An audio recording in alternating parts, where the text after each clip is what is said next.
Las consecuencias de la actitud prometeica. Prometeo les da el fuego divino a los hombres.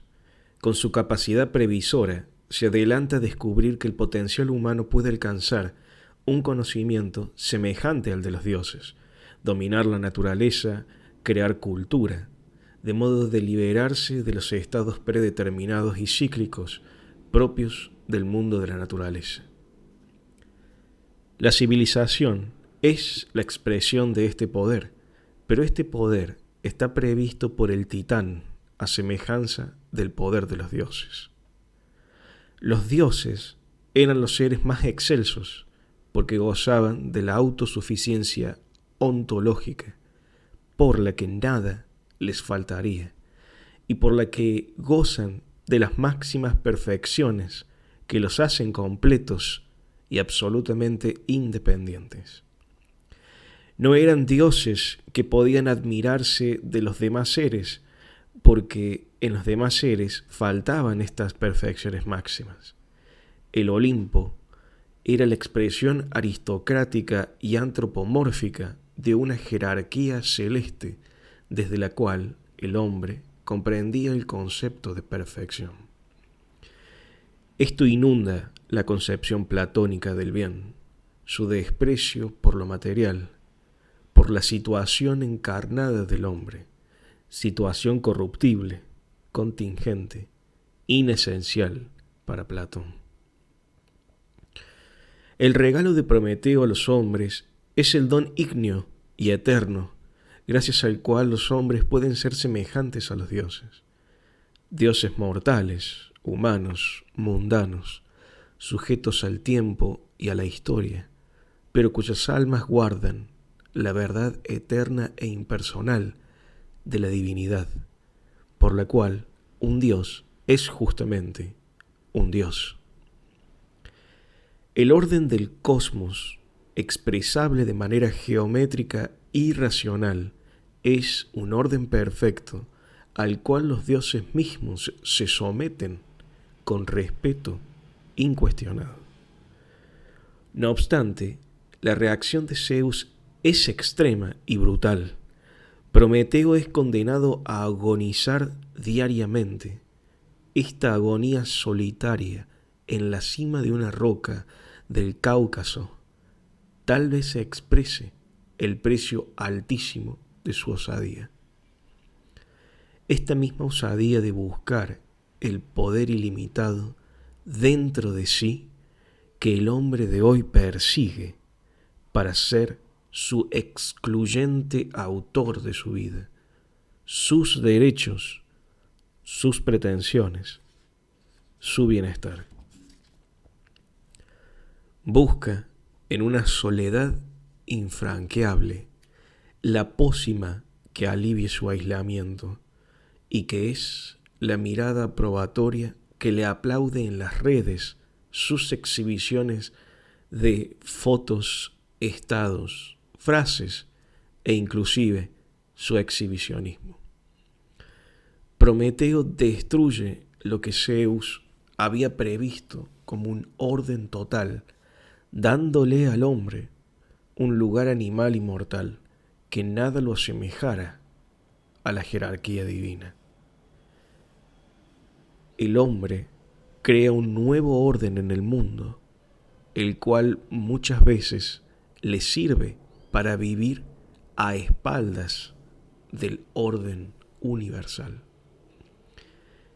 El individuo postmoderno de hoy en día quiere hacer de su individualidad un reino privado en el cual pueda ser el legislador de sus valores y principios para su estilo de vida. Solo está exigido por un derecho positivo que lo ubica en un plano de igualdad respecto al de sus semejantes, en tanto ciudadano de su país y del mundo global. Este individuo ya no pregunta primero si algo es bueno, sino que su preocupación se expresa en la pregunta por si eso es legal, si eso es no punible, si no es punible. Lo moral se desgaja de lo legal y lo legal tiende a estar al servicio de la ampliación de los derechos individuales que siempre revela su artificialidad, porque los derechos también están desgajados de un proporcional compromiso responsable con los valores humanos fundamentales. La dimensión natural expresada en el orden biológico del cuerpo humano ya deja de tener un valor fundamental como signo de la identidad personal. El individuo puede contradecir al don de su cuerpo, del cual no es su autor, sino su heredero, y puede definir su identidad sexual apartándose de lo que el cuerpo señala al respecto. Esto es una muestra más de la ruptura interna dada en el seno de la persona. Por un lado, se diviniza la naturaleza entendida como el orden cósmico universal, pero por otro lado, la participación individual y encarnada en dicho orden, a través del cuerpo propio, reproduciendo a ese orden, cede ante las pretensiones del individuo para decidir acerca de su identidad, de sus derechos y de sus libertades, siempre queriendo ser indiferente a toda medida que el individuo interprete como exterior y ajena a la supremacía de su derecho total a hacer de sí lo que él determine. Es el mismo individuo que publica en las redes deseos de amor universal, paz universal, fraternidad universal y que, por otro lado, se pronuncia autocompleto, creyendo que todo está en él mismo, que todo depende de él, que su bienestar individual es innegociable, al tiempo que lo legitima para autorizarse a romper todo tipo de lazos que lo hagan distraer de enfocarse en él mismo, en su propósito, en su plena realización. ¿Qué valoración entonces merece el otro si todo está ya en mí? ¿Qué le agrega la presencia del otro a mi vida cuando esta presencia se ofrece con la valentía comprometida del amor, si el amor es mirado como apego, en el sentido de que el compromiso que entraña puede ser un impedimento para la propia libertad de gozar de una máxima independencia y autocompletud? Lo más grotesco es que los ideólogos de estos consejos de la buena nueva New Age se atreven a disparar en contra del ego. Pero en general, dichos disparos desenmascaran una falsedad casi blasfema. Se dice que es por un vicio del ego que se tiene expectativas respecto de una relación amorosa, porque el ego necesita, este es su error, ser reconocido por el otro y, así, marchita la verdadera independencia individual que no debería necesitar de nada ni de nadie. Por lo tanto, nada ni nadie puede enriquecer la vida de alguien si este alguien es completo. Nada ni nadie. En definitiva, el pecado del ego radicaría en esperar ser completado por la presencia amorosa de otro, que siempre es peligrosa, porque puede producir apegos. Pero si el pecado del ego es pretender ser completado por otro, su virtud debería ser saberse ya completo. ¿Hay algo más soberbio que esto? Necesariamente, todo esto hace comprensible la intolerancia que la mayoría de las personas de hoy en día tienen respecto de los caminos que demandan paciencia, trabajo, sin mencionar al sacrificio, por considerárselo casi un error monstruoso. Si vives alineado a la ley del orden universal, todo deberá fluir sin esfuerzo. Reza uno de los axiomas de este narcisismo adolescente que impregna todo este anhelo de realización autosuficiente, individual y total. Todo esto puede releerse a la luz de la desesperación del individuo por ser sí mismo, separado del fundamento que lo sostiene, porque pretende ser él mismo todo el fundamento de su ser y de su vida. Se abren comillas de una cita. Desesperar uno de sí mismo, querer desesperadamente deshacerse uno de sí mismo, es la fórmula de toda desesperación.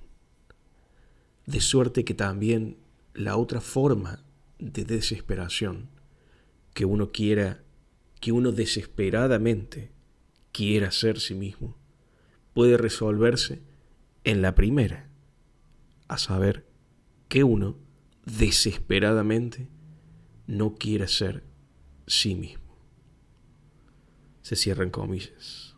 Cita atribuida a el seudónimo Anticlimacus de Søren Kierkegaard en La enfermedad mortal.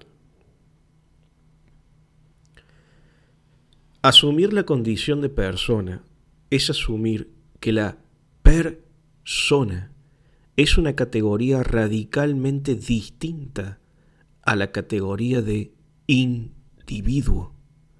Mientras la persona resuena como las máscaras del teatro antiguo resonaban a través de la voz y de los gestos del actor, que obedece creativamente al guión que le toca interpretar, manifestándose así el personaje, el individuo busca lo indiviso de él mismo, lo que no puede dividirse o separarse de él, lo que es su propiedad exclusiva y que no puede compartir con nadie.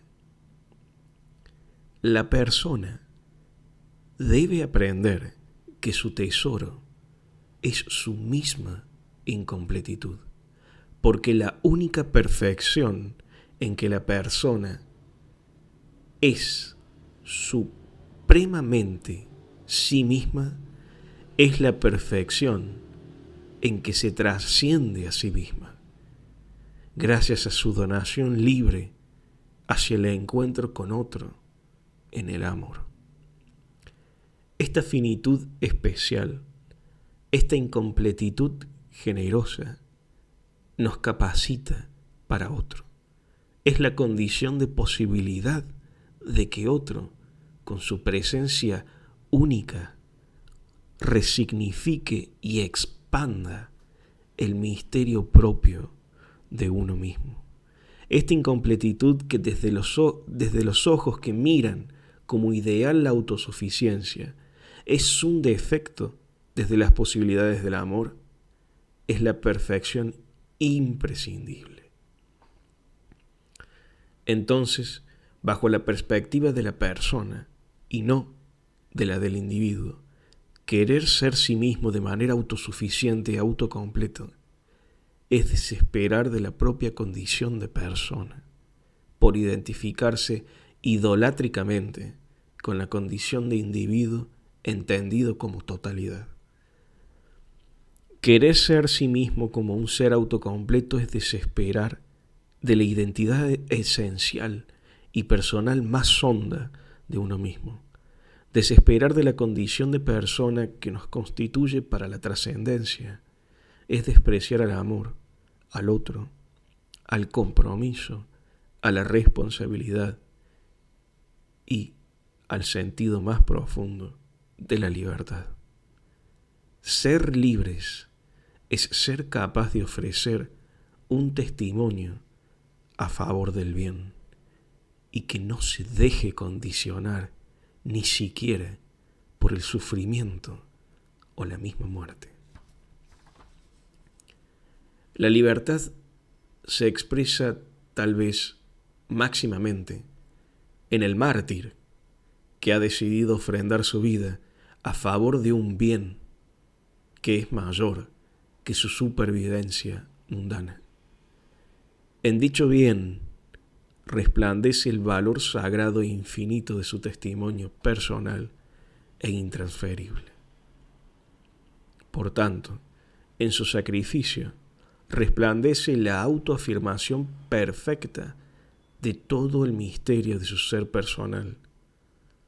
¿Acaso esta libertad no pulveriza la mera ilusión de libertad de aquel que cree que tiene todo el derecho a armar y desarmar, a hacer y deshacer, aunque lo que deshaga sea ese corazón que lo ama, que se ha entregado honestamente y que ha asumido en esa honestidad suya que el camino es sinuoso, a veces desafiante, a veces absurdo, pero que la decisión de amarse recíprocamente puede abarcarlo todo, hasta convertirlo en una prueba admirable, no por esto necesaria, de lo que el amor puede transformar, sanar y enaltecer. La soledad de Prometeo a veces es descrita livianamente como el aislamiento que se imagina que es propio del creador e innovador, incomprendido por sus semejantes y por su época. Pero esto, en todo caso, no sería un aislamiento crucial. Sería estar algo delante respecto de paradigmas que aún tienen vigencia desde la resistencia a la revisión que permitiría ver que los tiempos señalan como esa necesidad nueva, no ficticia, que debe ser respondida con un ensanchamiento de la verdad. Pero no es este el caso. La soledad de Prometeo no es este estado de soledad servicial. No es tampoco la soledad del héroe, que se ofrenda identificándose con un valor universal, al cual testimonia contra todas las resistencias y malos entendidos de su época, a fin de mostrar que la comprensión del orden de las cosas debe ser examinada, porque tal comprensión es peligrosamente unilateral y provoca una perversión contra ciertos otros valores también universales. Recuérdese que Antígona entierra a su hermano Polinices, quien combatió contra Tebas y murió por la lanza de su hermano Eteocles, quien a su vez lo mata con su lanza, pues Eteocles combatía a favor de Tebas, de la cual Antígona era oriunda y a cuyas leyes se debía como toda ciudadana. Creonte, rey de Tebas, tío de Antígona, invoca a los dioses de la ciudad para propinar a Polinices el castigo que todo enemigo de la polis tebana merecía. No enterrarlo para que los perros y las aves de rapiña devoraran su cuerpo a la vista de todos. Antígona no soporta tal deshonra e invocando a otros dioses decide honrar a su hermano, dándole sepultura. Creonte no soporta tal insurrección y decide enterrar viva a su sobrina. Antígona muere y Hermógenes, hijo de Creonte, prometido de Antígona, no soporta la muerte de su doncella amada y decide suicidarse. Enterada, a su vez, la esposa de Creonte del suicidio de su hijo, ella también se suicida. Creonte queda estupefacto.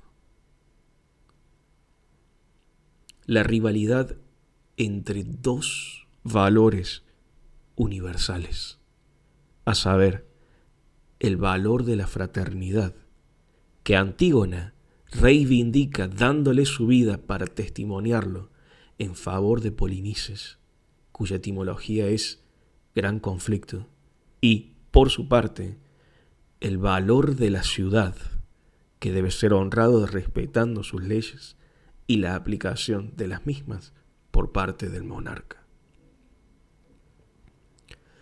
Algo se está comprendiendo mal. El firmamento del bien, constituido en la filigrana estelar de los valores, es mucho más complejo. Ante esta complejidad, que no solo es conceptual, sino que se refleja en la estructura dramática de la libertad,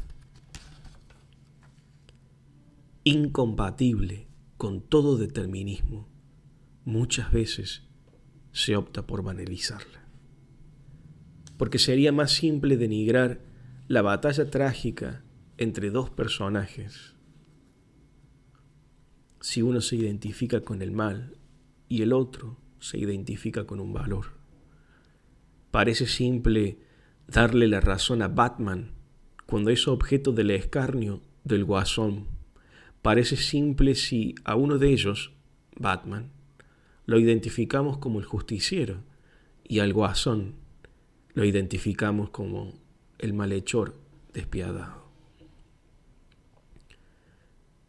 Pero la tragedia griega muestra que esto no es lo que en general ocurre en la vida. Lo que suele ocurrir es que los finales más crueles devienen de una confrontación entre personajes que se identifican con lo que creen entender como valores irrenunciables y desde una postura intransigente. Es decir, se libra un enfrentamiento maligno en el seno mismo del bien. Esto es lo paradójico y lo trágico, tanto en esencia como en sus consecuencias. Pues bien, la muerte del héroe o, en Antígona, de la heroína, está revelando que el orden en el cual se trata de integrar los valores reconocidos como exigencias morales, es decir, suprapersonales, es un orden fallido. Y el desenlace trágico despliega en la conciencia del pueblo, cuya voz encuentra en el coro su lugar teatral y protagónico de fondo, ese despertar a una nueva maduración de la cuestión del bien y de la responsabilidad. Pero esto no es lo que ocurre con Prometeo. Su aislamiento no es el de Antígona, que muere asfixiada, consciente de su agonía, de la crueldad a la que su inocencia se ve sometida. Porque es una inocencia más fundamental que la culpabilidad que le correspondería según las leyes civiles de Tebas. El aislamiento de Prometeo tiene no al héroe ni a la heroína, sino antes bien a ese superhéroe que, al entrar a un shopping, sufre una pequeña dosis del éxtasis por el que siente que allí encontrará lo que le falta, para sentirse completo y resuelto ante el dilema de vivir. El shopping, el símbolo que lo sustenta, es el lugar donde reivindicar de manera salvaje y onanista el sueño del poder total.